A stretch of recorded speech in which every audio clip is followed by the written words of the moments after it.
La liberté d'expression, c'est un principe ô combien précieux, sans lequel il n'existe pas de société démocratique et encore moins de société libre de maîtriser son destin. Nous sommes des militants de la fraternité, donc il ne s'agit pas de dire qui a le droit de parler ou pas.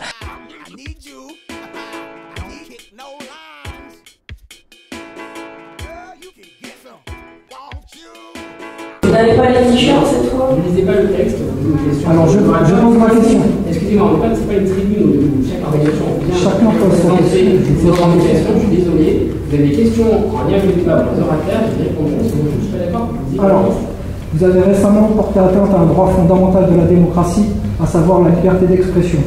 Vous avez fait pression pour interdire une conférence. C'est moi pour regarder? Oui. Ah, d'accord.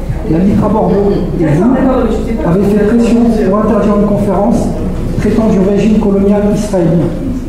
L'intervenant à cette conférence était un militant antiraciste, un militant anti-apartheid sud-africain qui se nomme Farid Essak, qui a été nommé par Nelson Mandela en tant que commissaire à l'égalité des sexes. Il est professeur à l'université de Johannesburg. La LICRA a fait pression afin que cette... Vous me laissez finir s'il vous plaît. Je ne suis pas hors sujet. Je ne suis pas hors sujet. Ce qui a été véhiculé par la LICRA, c'était que cet homme incarnait l'antisémitisme. Alors que cet homme a combattu toute sa vie contre l'antisémitisme, contre l'apartheid en Afrique du Sud, contre l'homophobie. Et il a recueilli la signature de 5 ministres sud-africains de 400 universités. Madame, ça dure 10 secondes. Si vous n'arrêtez pas de me couper, ça dure 10 secondes. C'est très clair. Il y a 5 ministres sud-africains qui ont écrit une lettre avec 400 universitaires pour condamner des propos qui ont été tenus notamment par la LICRA de Bordeaux.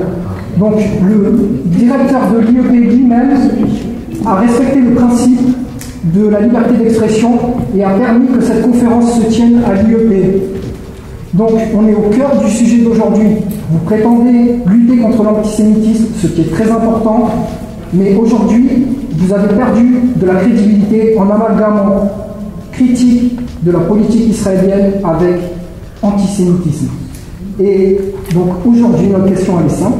Persistez-vous à affirmer que cette conférence d'un militant antiraciste sud-africain qui a été nommé par Mandela est reconnu dans son combat contre l'apartheid? Ce n'est pas le débat, ce n'est pas le débat. Si, parce que nous n'avons pas eu de réponse. C'est un droit fondamental. C'est un droit fondamental. Si aujourd'hui, ce droit fondamental ne représente rien pour vous, vous aurez beau blablater, sur la lutte contre le racisme. Je n'aurai pas de réponse, et ça veut tout dire. Est-ce qu'il y a des questions par rapport à l'objet de la table ronde d'aujourd'hui? Je le rappelle. C'est l'objet. Parce que des hommes et des femmes ont refusé de laisser faire, ont refusé l'indifférence, ont refusé le fatalisme, eh bien il a été mis fin, on en parlait tout à l'heure, il a été mis fin par exemple à l'esclavage, à la Shoah, à la ségrégation raciale aux États-Unis, à l'apartheid en Afrique du Sud. Nelson Mandela disait « Tout homme ou institution qui essaierait de m'enlever ma dignité perdra ». Mais pour que ces hommes perdent, encore faut-il combattre leur idéologie où qu'elle soit diffusée.